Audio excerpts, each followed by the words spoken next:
Welcome to our YouTube channel Eduteria Bihar तथ्य संग्रह हम कर रहे हैं, जिसमें हमने पार्ट 1 कर लिया था। पार्ट 1 में हमने बिहार का सामान्य परिचय और बिहार के इतिहास में प्राचीन बिहार कर लिया था। एक बार हम फिर से इसकी विषय सूची देखते हैं। पहले चैप्टर का नाम बिहार सामान्य परिचय, दूसरे का बिहार का इतिहास, तीसरे का बिहार का भूगोल, चौथे चैप्टर का नाम होगा बिहार की अर्थव्यवस्था, पाँचवें में बिहार का पर्यटन, छठे में बिहार की जनगणना 2011 की, सातवें में बिहार का राज्य व्यवस्था, आठवें में बिहार में कला एवं संस्कृति। यह चैप्टर पीटी और मेंस दोनों के लिए उपयोगी होगा। 9वें चैप्टर में प्रमुख व्यक्तित्व, 10वें चैप्टर में बिहार विशेष होगा और 11वां चैप्टर जो होगा वो बीपीएससी प्रश्नावली होगा। 47 से 67 बीपीएससी में जो आए हैं। तो जैसा कि हमने पार्ट 1 में बिहार सामान्य परिचय और प्राचीन बिहार का इतिहास कर लिया था, आज हम मध्यकालीन बिहार का इतिहास करेंगे। आप लोगों से रिक्वेस्ट है, जो भी चैनल पर नए आए हैं चैनल को सब्सक्राइब कर लीजिए, लाइक्स कीजिए और हमें सपोर्ट कीजिए। तो मध्यकालीन बिहार में हम आज पढ़ेंगे तुर्क शासन में बिहार कैसा था, स्थानीय वंश जैसा कर्नाटक वंश, सल्तनत काल में बिहार, मुगल काल में बिहार, अफगान शासन में बिहार, स्पेशली शेरशाह सूरी और सिख धर्म पढ़ेंगे। तो शुरू करते हैं। तुर्क शासन में बिहार। तुर्क शासक बख्तियार खिलजी बिहार में तुर्क सत्ता की स्थापना का वास्तविक श्रेय बख्तियार खिलजी को जाता है। इस पॉइंट को नोट कीजिएगा। बख्तियार खिलजी कुतुबुद्दीन ऐबक का दास था। बख्तियार खिलजी के आक्रमण के समय बिहार में छोटे छोटे शासकों का शासन था। उत्तर बिहार में कर्नाट वंश का शासन था। बख्तियार खिलजी की पहली महत्वपूर्ण सफलता ओदंतपुरी बिहार शरीफ में जो है की विजय थी, जो उसने 1198 ईस्वी में किया था। उसके बाद बख्तियार खिलजी ने ओदंतपुरी पर विजय तो किया ही था, उसके साथ नालंदा एवं विक्रमशिला विश्वविद्यालय को भी नष्ट कर दिया था। इन विश्वविद्यालयों में उसने आग लगाया। इस पॉइंट को नोट कीजिएगा कि बख्तियार खिलजी ने ओदंतपुरी, नालंदा और विक्रमशिला विश्वविद्यालय में आग लगा के उसे नष्ट कर दिया था। यह डायरेक्ट वन लाइनर में आ सकता है। उसने 1204 ईस्वी में नादिया, जो कि बंगाल में है, पर चढ़ाई की, जो सेन वंश की राजधानी थी। उस समय सेन वंश का शासक लक्ष्मण सेन था। लक्ष्मण सेन बिना लड़े ही डरकर भाग गया। बख्तियार खिलजी ने इस क्षेत्र पर अधिकार कर लखनऊती को अपनी राजधानी बनाया। बख्तियार खिलजी की हत्या उसके एक अधिकारी अलीम दीन ने कर दी। उसके शव को बिहार शरीफ के इमादपुर में दफनाया गया। अब आगे देखते हैं। स्थानीय वंश। कर्नाट वंश। मिथिला के कर्नाट वंश। पाल वंश के पतन के दौर में तिरहुत मिथिला क्षेत्र में कर्नाट वंश का उदय हुआ। यह पॉइंट भी देखिएगा। इस वीडियोस को आप 3-4 बार देखेंगे तो आपको काफ़ी चीज़ें पता चल जाएगी। और कर्नाट वंश से बीपीएससी में क्वेश्चन पूछे गए थे, आगे भी पूछे जाएंगे। कर्नाट वंश के संस्थापक नान्यदेव थे। कर्नाट वंश की राजधानी सिमरावगढ़ थी, जो वर्तमान में नेपाल में है। बख्तियार खिलजी के बिहार अभियान के समय कर्नाट शासक नरसिंह देव ने उसे नजराना या भेंट देकर सहयोग किया था, क्योंकि कर्नाट वंश का सेन वंश से संघर्ष चलता रहता था। अब आगे देखते हैं। कर्नाट वंश पर तुर्क सेनापति तुगरिल तुगन के अभियान की चर्चा तिब्बती धर्मास्वामिन ने की।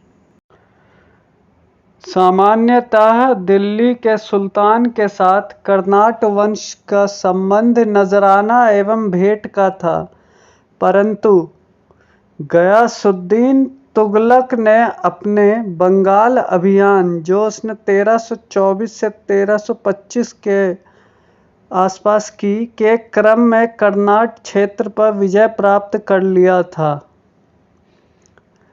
गयासुद्दीन के अभियान के समय कर्नाट वंश का शासक हरिसिंह देव था। हरिसिंह देव, जिसका काल 1279 से 1335 तक था, समाज सुधारक भी था। इस पॉइंट को भी याद कीजिएगा कि किसके समय कौन कर्नाट वंश का शासक था। हरि सिंह इस वंश का अंतिम शासक था। उसके समय पंजी प्रबंध का विकास हुआ था। अब आगे देखते हैं सल्तनत काल में बिहार। सल्तनत काल में बिहार दिल्ली के सुल्तान एवं बंगाल शासकों के बीच निरंतर होने वाले संघर्ष में बिहार लंबे समय तक युद्ध का अखाड़ा बना रहा। इसमें इल्तुतमिश दिल्ली सल्तनत का प्रथम सुल्तान था जिसने बिहार पर अभियान किया। उसने 1225 ईस्वी में बंगाल एवं बिहार पर अधिकार किया, परंतु वह अधिकार उसका उत्तराधिकारी के समय खत्म हो गया। तुगलक काल में बिहार पर सुल्तानों का वास्तविक नियंत्रण हुआ। 1324-25 में गयासुद्दीन तुगलक ने कर्नाट क्षेत्र पर विजय प्राप्त की। और गयासुद्दीन के समय में कौन था कर्नाट वंश का शासक? हरि सिंह। फिरोज शाह तुगलक भी अपने बंगाल अभियान 1359 ईस्वी के समय बिहार आया। पटना और गया से उसके अभिलेख प्राप्त हुए हैं। राजगीर के जैन मंदिर के अभिलेखों में उसके द्वारा अनुदान देने के प्रमाण मिले हैं। तुगलक काल में बिहार की राजधानी बिहार शरीफ थी। उस काल में बिहार शरीफ का नगर बौद्ध धर्म का प्रमुख केंद्र था। इस पॉइंट को यह नोट कीजिएगा। तुगलक काल में बिहार के प्रशासकों में सबसे महत्वपूर्ण नाम मलिक इब्राहिम का है, जो मलिक बयां कहलाते थे। इसका मकबरा बिहार शरीफ में पहाड़ी पर स्थित है। इस पॉइंट को नोट कीजिएगा। 13वीं शताब्दी के मध्य में मिनहाज की रचना तबकाते नासिरी में बिहार नाम का उल्लेख मिलता है। इस पॉइंट को नोट कीजिएगा। क्या बिहार शब्द का प्रयोग कहाँ और किसकी रचना में किया गया? मिनहाज की रचना तबकाते नासिरी में बिहार का उल्लेख हुआ है 13वीं शताब्दी में। अब देखेंगे अफगान शासन में बिहार। अफगान शासन में बिहार सिकंदर लोदी ने 1495-96 ईस्वी में दरिया खान नुहानी को बिहार में प्रशासक या राज्यपाल नियुक्त किया। इब्राहिम लोदी की मृत्यु के बाद दरिया खान नुहानी का पुत्र बहार खान नुहानी ने स्वतंत्र सत्ता की घोषणा कर दी। दूसरी ओर अफगान शासक महमूद लोदी बाबर से बचने के लिए बिहार आ गया। बाबर ने 1529 ईस्वी में घाघरा के युद्ध में बिहार के इन अफगानों को पराजित कर दिया। यह पॉइंट याद नोट कीजिएगा कि बाबर ने कब अफगानों को पराजित किया था। घाघरा युद्ध के बाद बिहार में शेर शाह के नेतृत्व में पुनः अफगानों का उदय हुआ। अब हम देखते हैं सबसे इम्पोर्टेंट बिहार के संदर्भ में शेर शाह सूरी को। शेर शाह सूरी का जन्म 1486 ईस्वी में हुआ। उसके पिता का नाम हसन खां था जो सासाराम के जागीरदार थे। शेर शाह के बचपन का नाम फरीद खां था। इन सभी पॉइंट को नोट कीजिएगा और 2-4 बार वीडियो को देखेंगे सब याद हो जाएगा। बहार खान नुहानी ने फरीद खां को शेर खां की उपाधि दी। किसने शेर खां की उपाधि दी? बहार खान नुहानी ने फरीद खां, जो शेर शाह का बचपन का नाम था। शेर खां ने नुहानियों के पतन के बाद बहार खां की विधवा दूदू बेगम से विवाह कर बिहार क्षेत्र को अपने अधीन कर लिया। इसको भी नोट कीजिएगा। शेर खां ने 1534 ईस्वी में सूरजगढ़ की लड़ाई में बंगाल को पराजित कर उस पर अधिकार कर लिया। ये सभी पॉइंट बहुत ज़्यादा इम्पोर्टेंट है। आप वीडियोस को ही 3-4 बार देखेंगे आपको काफ़ी चीज़ माध्यमिक याद हो जाएगी। 1539 ईस्वी में चौसा के युद्ध में हुमायूं को पराजित कर उसने शेर शाह की उपाधि धारण की। फरीद खां, फिर शेर खां और फिर शेर शाह। तो शेर शाह की उपाधि 1539 में मिली चौसा के युद्ध में पराजित करने पर। 1540 ईस्वी में कन्नौज या बिलग्राम युद्ध में हुमायूं को पराजित कर उसने दिल्ली में शूर वंश की स्थापना की। दिल्ली में भी शूर वंश की स्थापना हुई थी 1540 में। 1541 ईस्वी में शेर शाह ने पटना का दुर्ग बनवाया तथा इस नगर को बिहार की राजधानी बनाया। यह पॉइंट नोट करने वाली बात है कि पटना कब अस्तित्व में आया। इसका वर्णन अब्दुल्लाह के तारीख़े दाऊदी में मिलता है। शेर शाह ने 1543 ईस्वी में रायसीन, 1544 ईस्वी में मारवाड़ विजय किया। 1545 ईस्वी में कालिंजर अभियान में गोला फटने से वह घायल हो गया और उसकी मृत्यु हो गई। 1545 में शेर शाह की मृत्यु हो गई। कहाँ? कालिंजर अभियान के दौरान। शेर शाह ने अपने जीवन काल में ही सासाराम में इंडो इस्लामिक स्थापत्य कला पर आधारित मकबरा का निर्माण प्रारंभ करवाया। शेर शाह की मृत्यु के बाद उसके पुत्र इस्लाम शाह ने इसे बनवाया। कृत्रिम झील के मध्य स्थित यह इमारत आकार में अष्टकोणीय है।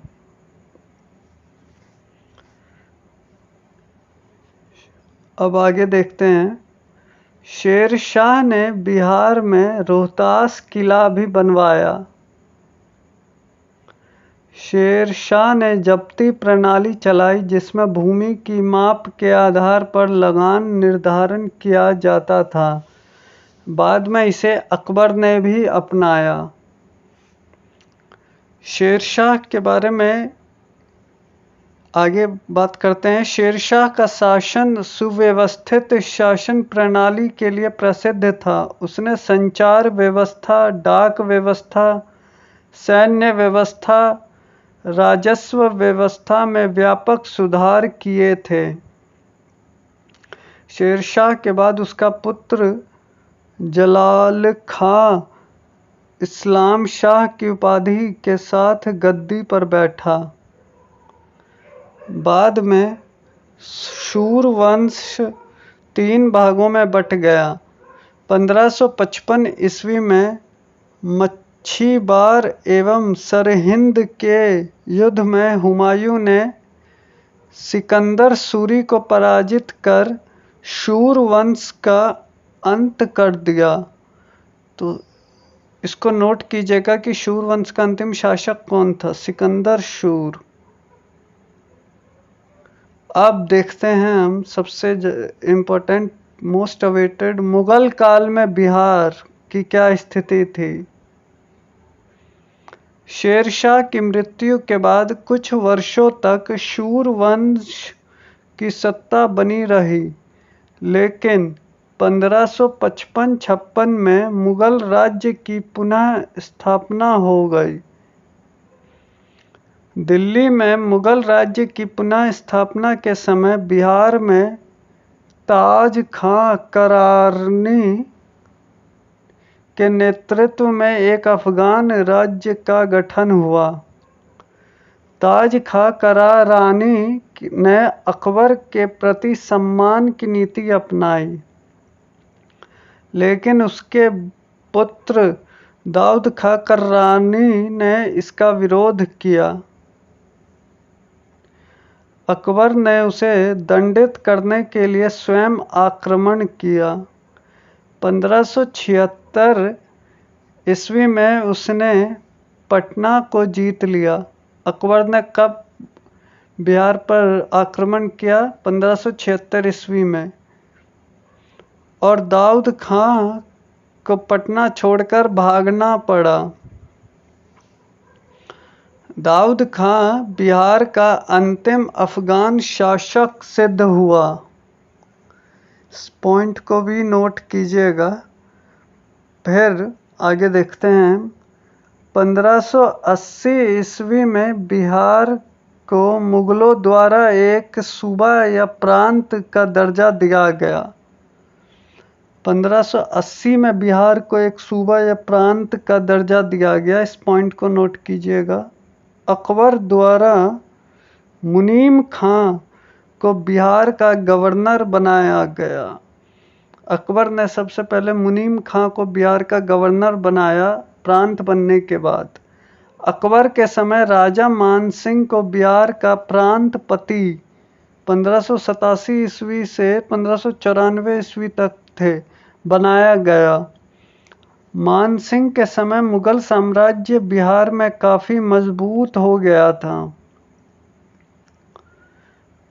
मानसिंह के समय रोहतास को बिहार की राजधानी बनाया गया। यदि यह प्रश्न आपसे पूछा जाए कि बिहार की राजधानी मुगल काल में मानसिंह के समय कौन सी थी, तो नोट कर लीजिएगा रोहतास। यह इम्पोर्टेंट हो सकता है। मानसिंह के समय रोहतास को बिहार की राजधानी बनाया गया। जहांगीर के समय छोटा नागपुर के क्षेत्र पर मुगलों का अधिकार स्थापित हुआ। इस क्षेत्र से मुगलों को हीरा और सोना प्राप्त होता था। जहांगीर ने 1621 ईस्वी में राजकुमार परवेज को बिहार का प्रांतपति बनाया। इसके बाद यह पद केवल राजकुमारों को ही दिया जाने लगा। इस पॉइंट को भी नोट कीजिएगा कि जहांगीर ने ही यह प्रथा चालू की थी कि राजकुमारों को ही दिया जाएगा प्रांतपति का पद। औरंगजेब ने अपने प्रिय पौत्र राजकुमार अजीम को 1702 ईस्वी में बिहार का प्रांतपति या सूबेदार नियुक्त किया। अजीम ने पटना का नाम अजीमाबाद कर उसका सौंदर्यकरण करवाया था। इस पॉइंट को भी नोट कीजिएगा। उत्तर मुगल काल के शासक फर्रुखसियर ने 1713 ईस्वी में पटना में अपना औपचारिक राज्याभिषेक कराया। वह पहला मुगल सम्राट था जिसका राज्याभिषेक बिहार में हुआ। इस पॉइंट को जरूर नोट कीजिएगा कि किस मुगल शासक का राज्याभिषेक बिहार में हुआ था। वह फर्रुखसियर था। हालांकि शाह आलम द्वितीय का भी विधिवत राज्याभिषेक 1761 ईस्वी में पटना में हुआ था। इस पॉइंट को भी नोट कीजिएगा कि 2 मुगल शासक थे।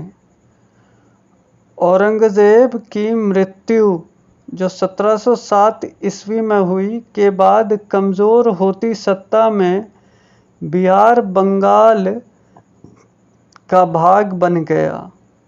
तो बिहार कब बंगाल का भाग बना? यह औरंगजेब की मृत्यु के बाद 1707 ईस्वी में।